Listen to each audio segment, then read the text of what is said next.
A Rádio Transmundial apresenta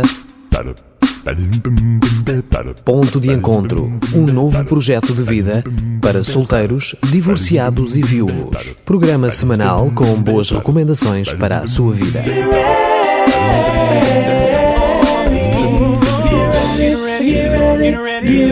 Olá, eu sou Danilo Gugeral e estamos a iniciar o nosso Ponto de Encontro.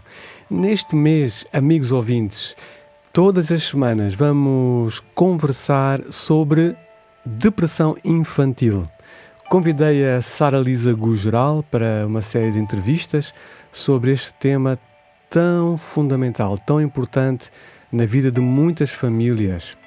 A Sara Lisa é estudante de Psicologia do ISPA, em Lisboa, e é uma pessoa muito especial, faz parte da equipa do Celebrando Restauração da ECMAV, e então queremos dar as boas-vindas. Olá, Sara Lisa. Olá.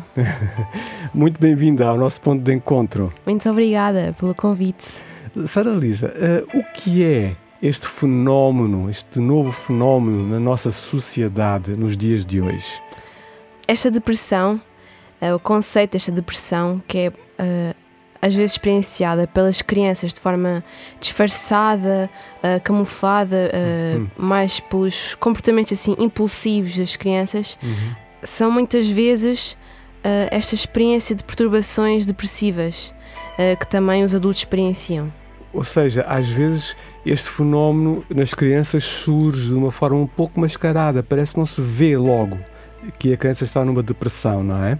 Exato, nós estamos habituados à depressão, muitas vezes que os adultos têm tristeza óbvia e que nas crianças pode-se manifestar da mesma maneira, mas não tão claramente. Está ali meio escondidinha, não é? Sim, as crianças não conseguem expressar-se tão bem quanto os adultos. Então, na tua opinião, qual é o maior problema em relação a este fenómeno social neste momento?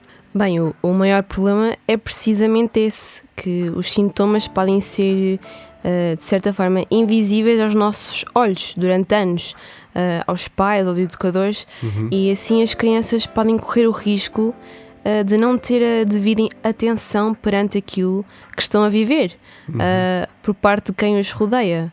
Sim, portanto, podem estar a passar por uma depressão e os seus pais, os seus educadores, não terem essa percepção clara e acharem que é um comportamento desviante qualquer, não é? Sim, que é normal, que não gostam de ir à escola, que choram muito porque é o feitio deles, por exemplo. Então, falando disso, como é que se caracteriza a depressão nas crianças? Podes-nos dar algumas dicas?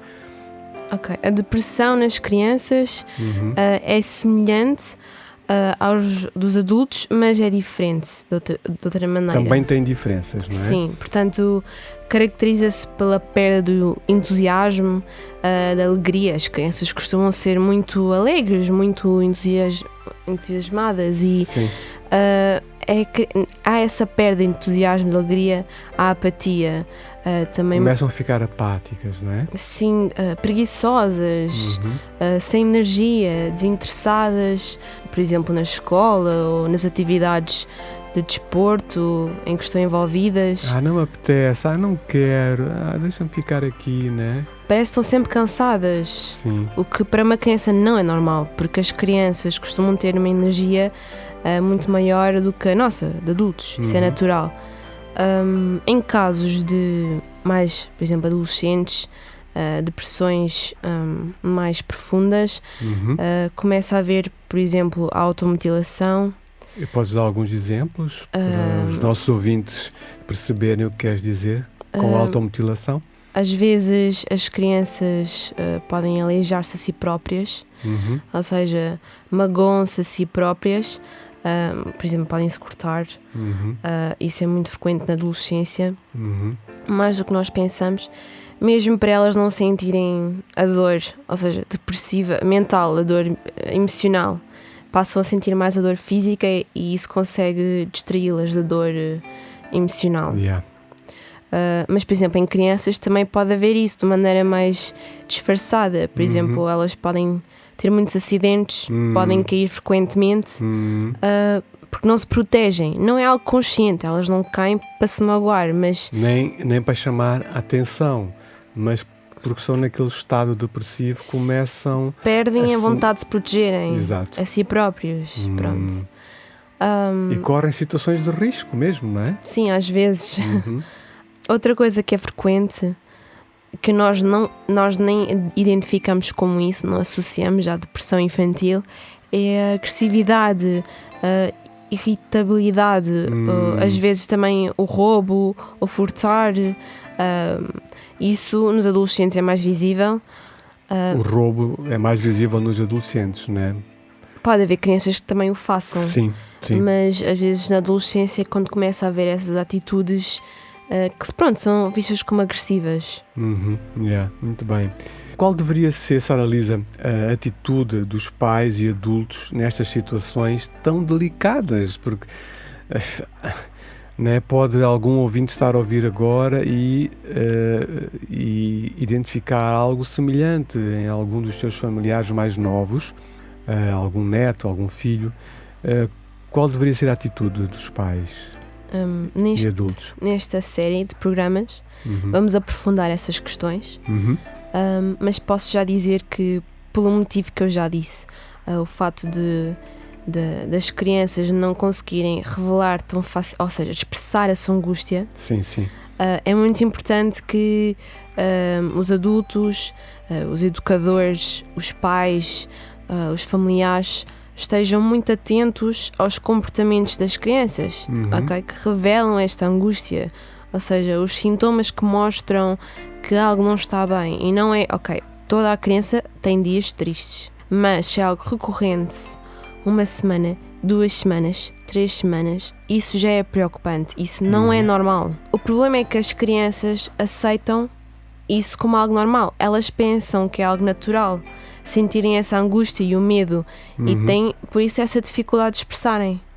isso de forma consciente e de forma óbvia. Sim, quando uma criança é ajudada, uma criança depressiva, ela tem tendências a melhorar rapidamente? Sim, ela é diferente dos adultos, porque as crianças têm menos bloqueios, menos filtros. Sim. Portanto, elas normalmente melhoram mais rápido que os adultos. Imagina que são acompanhadas por um especialista durante 2 meses, já começam a ter sinais de melhoramento muito mais rápidos do que um adulto. Por acaso, no nosso país, em Portugal, mas apesar, eu faço aqui um parênteses para dizer que o nosso programa é ouvido também noutros países, mas no caso do nosso, Sara Lisa, sabes se há algum alerta por parte das entidades oficiais em relação a este problema crescente? Por acaso, o presidente da Comissão da Saúde da Mulher, da Criança e do Adolescente, há uns anos, ou seja, nestes últimos 2 anos, ele tem vindo a alertar para o aumento de casos de angústia e depressão infantil. Sim. Devido às dificuldades das famílias no nosso país, e disse que Portugal se arrisca a ser, no presente e no futuro próximo, um país de crianças tristes. Isto é uma realidade muito próxima nossa. Sim. E este é um fenómeno crescente no nosso país, que tem vindo a preocupar os especialistas. Noto que muitas vezes em países para onde eu viajo também acontece. Estive há pouco tempo em Moçambique e pareceu-me sentir em muitas crianças essa tristeza quase latente. Queres deixar então um lamiré, Sara Lisa, do que vamos falar nas próximas semanas? Sim, eu posso então dizer que nesta série de programas, que serão 4, contando com este, vamos falar dos vários sintomas e comportamentos que as crianças e os adolescentes que sofrem de depressão infantil têm, seja ela ligeira ou profunda, que se manifestam. E vamos também falar sobre as suas causas frequentes, porque é que as crianças começam a ter essa depressão infantil que vai crescendo, e sobre o que é que nós podemos fazer para ajudar as crianças ao nosso redor, sejam os familiares ou debaixo do nosso cuidado ou amigos dos nossos filhos, para prevenir que a depressão continue e aumente, e para promover a saúde mental e emocional das nossas crianças, né, das nossas famílias, porque é um total, né? Nós influenciamos as nossas famílias e elas nos influenciam a nós, portanto é isso, é uma dinâmica total. Certo, obrigado. Isto é um bom lamiré já para os nossos ouvintes. Vai ser um mês valioso, como todos os outros. Muito obrigado, Sara Lisa, por nos teres concedido esta entrevista. Obrigada, eu. Sim. Entretanto, amigo ouvinte, se ficou sensibilizado, se é um tema valioso para si, sentindo necessidade, dizia eu, contacte-nos, está bem? Nós estamos aqui para o ajudar. Poderá contactar-me, por exemplo, pelo meu Facebook, Danilo Gugeral, ou ficar atento aos contactos que o nosso colega Levi lhe dará já daqui a pouco. Então, até para a semana, um grande abraço. Contacte Danilo Gugeral através do 967 986 360. Poderá fazê-lo também através do Facebook. Estamos a terminar por hoje, mas não perca o próximo programa. Apresentamos Ponto de Encontro, um novo projeto de vida para solteiros, divorciados e viúvos. Um programa semanal com boas recomendações para a sua vida, uma produção da Rádio Transmundial de Portugal.